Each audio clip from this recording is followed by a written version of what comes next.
Good evening, ladies and gentlemen. This is Clueless 8 again, and now we're going to scour through and cover the S&P, the Nasdaq, and the Russell 2000, because those are the major indices that we play within, right? And then if I have time, I'm going to do the biotech index too. So here is let me do the daily chart. Here's a daily chart of the S&P 500. Now, to a lot of new traders, newbies, this might seem like a complete sort of confusing hodgepodge of lines and stuff like that. To me, this is talking to me. Now, how do I explain this? A lot of the advanced coaching members who have taken the sessions and stuff know very well what I'm talking about. So let me get straight to the point here. And I do highly encourage everyone to sign up for those group sessions so that you can understand what my charts are telling you and how you can benefit from them. Remember, nobody has a crystal ball. And if anyone does have a crystal ball, then that itself is not a crystal ball. You see what I'm saying? So let me get straight to the point. So we have three levels of support. One level of support is exactly where we are right now. So let me get the drawing tool.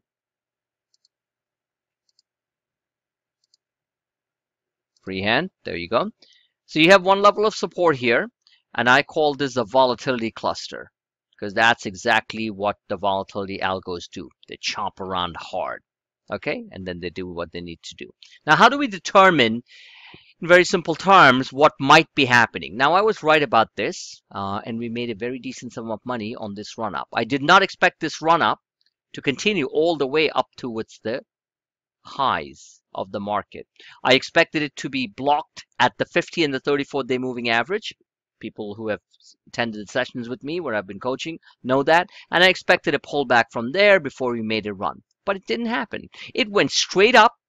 99% of the traders missed this move. We made a very decent sum of money on this run up. And then when it got up here, things got really overbought. You can see that. Once things get really overbought, and the simplest way of looking at it is through the stochastics. Very simple, very simple. Not getting into some complicated stuff here. Stochastics, overbought. Stochastics rounded, overbought. Stochastics here, overbought. Stochastics here, overbought. You see that? It's not rocket science, you know. I think maybe, kindergarten, little kids can probably figure this out better than we all do as traders because we try to micro-analyze things a bit too much. So whatever the case, got overbought, and then immediately it started to fall. Now, some might wonder, and of course, it's only human nature, as to why we could have a sell-off like this.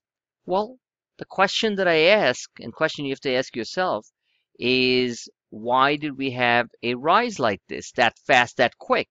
Now all it's doing is retracing back this large move, where we went from 2034 to 2133, 100 points.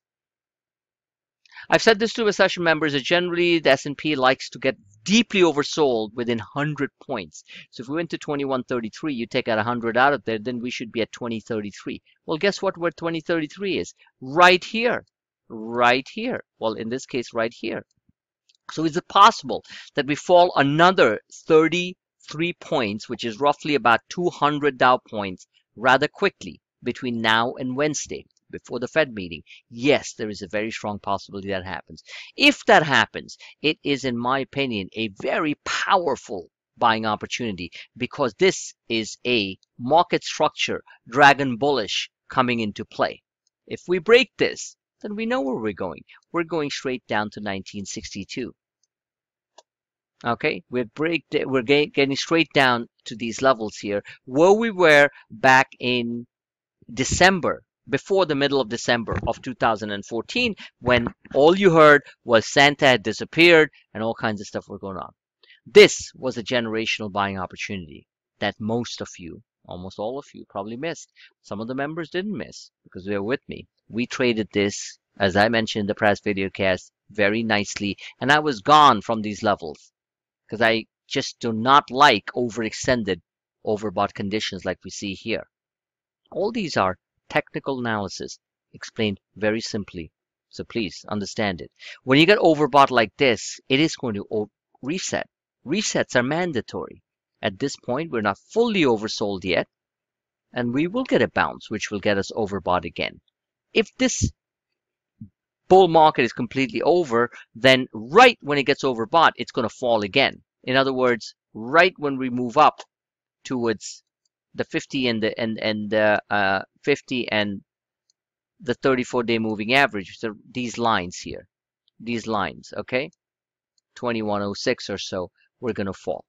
If the market is strong enough, it's going to break out, and if it does hit that highs again, at that point, trust me, in my opinion, high probability we break out more and head towards 2140 to 2151. Now, what does that mean to you and me? It means that the stocks we're trading in, especially the high beta momentum stocks, are going to go significantly higher. I hope that's clear. Now, one of the simplest way I've explained to people in my sessions, and just giving a little flavor of that, is explaining what these moving averages are all about. We all know what moving averages are. Moving averages, prices, 34 and the 50, for example, that I use very consistently, and I've been very successful in making money off these things.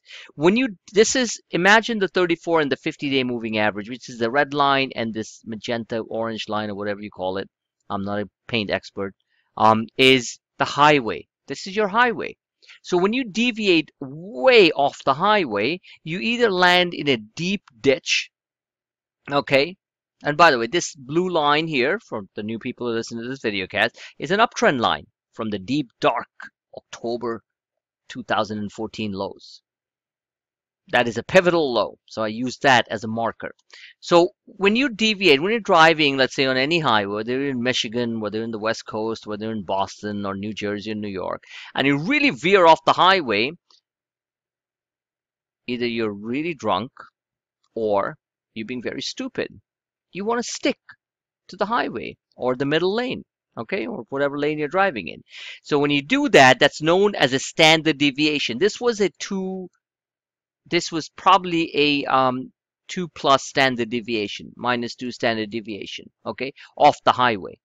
Well, oops, this is the part. Okay, good. It's zoomed in, so the job easy for me. So when you deviate that part, what happens? You revert back to the mean. Reversion back to the mean simply means that you're going back to what the moving averages are. In other words, your car is getting back on the highway. Now, when it blows off it and goes all the way on the other end and you veer away again, and this is probably a standard deviation of +1 or 1.5 away from the highway, guess what happens? You come down. Now, it should have, realistically speaking, which I thought, but my thinking means nothing because the algos dominate the market, you would have a bounce here. However, a confluence of different factors, the China market crash, the oil part, or a commodity crash on the oil side, the fear, stops getting triggered. Hedge funds, by the way, very important. There's a few of the smaller commodity hedge funds, including some of the mid-level ones, are blowing up. I'm not making this up. The gentleman who was on the floor on the New York Stock Exchange at 3:30 p.m. on Friday said the same thing. This is institutional force margin selling. You ever had margin calls? A $5,000 margin call? Big institutions have $50 million margin calls. You don't meet the margin call, what does the margin clerk do? He sells you out. It's called a forced sellout. We are going through forced sellouts right now. That's why every time the market pops up, it comes down, because they're taking advantage of the higher prices and selling what they have in their other portfolios to sell, whether it be the Apple, whether it be the Netflix, whether it be the price lines, doesn't matter. You got to sell to come up with the dollars to meet the margin calls. I'm going to put that as MC. Okay, or else the clerks do it for you. So the bottom line is that I expected the bounce to be off the 50 and the 34. Let me get this out. Okay. But that didn't quite happen. We went straight down in the same pattern symmetry that we had when we went straight up, when things just looked like they just couldn't stop. Well, guess what? Algos, like my tech admin likes to say, they don't know you, they don't know me, they don't care about feelings or emotions. They just do what they know to do best, which is retrace back, and now the retrace looks like it's going to be 2034. So please have cash on the side, because once it hits there, If it hits there, it's going to be a fantastic quick bounce. If things are really going wrong, then adapt. We go short and we dive down all the way to 1962. This, I believe, is around 17,000 down. This, I believe, is 16,500. So the bottom line is, be prepared for anything that comes your way. Preparation is key. Is it easy? No. Neither is trading. You want to make the big money? You got to bite the bullet. You got to do what needs to be done. All right. So that's bottom line what it is. We have first support level here where we are right now. If it's a little bounce, the most it's going to bounce to is the 50 and the 34-day moving average, and we fail there. If it does another crazy move like this where it goes all the way up, well, guess what? We'll take it from there. But whichever the case, these are all market structure. These are all market structure patterns that I explained very well in my first introductory session. That is exactly what's going on right now. We are, by the way, moving in a band which is between 2060 and 2130, 70 points right now. Okay, so if we don't go this way, we're going to go this way, and we're going to bounce from here. It doesn't mean we're going to move up here. It simply means that we have veered too far away from the highway, and we are going to come back and kiss it. That's it. Now, that's your S&P 500 for you. I'm going to leave it at that tonight because that's a lot of information for a lot of the new members to absorb. The next video cast we'll talk at a couple of charts which I post frequently on the Twitter feed, and then we'll end this evening. Thank you for listening.